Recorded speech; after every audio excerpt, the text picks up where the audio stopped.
உங்க குழந்தைக்கு நீங்களே விஷம் கொடுப்பீங்களா? அது உங்க குழந்தையோட பிறந்த நாள் அன்னைக்கு உங்க குழந்தைக்கு நீங்க விஷம் கொடுப்பீங்களா? நான் கேட்கறது ரொம்ப அபத்தமா ஆச்சரியமா இருக்கா? கோவம் கூட வருதா? பிறந்த நாள் கேக்ல படம் போடுறோம். டோரா புஜ்ஜி படம், கார்ட்டூன் படம், டாம் அண்ட் ஜெரி படம், இல்லனா நமக்கு ரொம்ப பிடிச்சமானவங்களோட படத்தை போடுறோம்.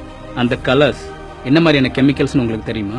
சிம்பிளா பேக்கரியில யூஸ் பண்ற கலர்ஸுக்கு அவங்க வச்சிருக்க பேரு blue 1, blue 2, citrus red 2, green 3, red 40, red 3, yellow 5, yellow 6 இந்த மாதிரி கலர்ஸுக்கு அவங்க ஒரு பேர் வச்சு அதை வச்சு அந்த படத்தெல்லாம் வரைஞ்சு கொடுக்குறாங்க.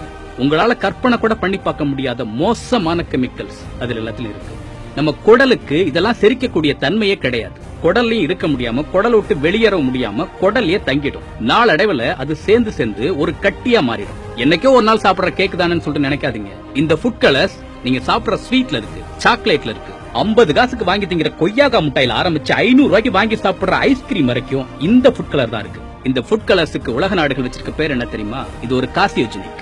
எந்த ஒரு உணவுப் பொருள் அல்லது கெமிக்கல் கேன்சர் உண்டாக்குவதற்கு காரணமாக இருக்கிறதோ அதுதான் கார்சினோஜெனிக். இந்த ஃபுட் கலர்ன்றது ஒரு கார்சினோஜெனிக்.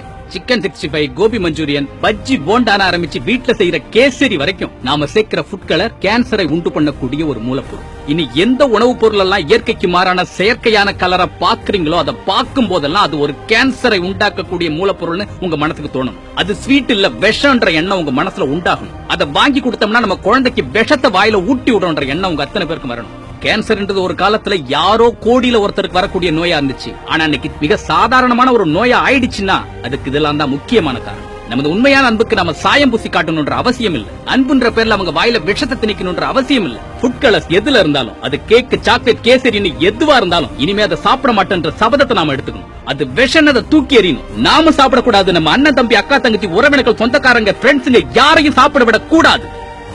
இத்தனை காலம் இருண்ட விழிகளை இயன்ற வரையில் திறந்து பார்த்து சுயத்தை இன்றே மீட்டெடுப்போம். அகிலம் போற்றும் அறத்தமிழனாய் அன்பை கொண்டு ஒன்றிணைவோம்.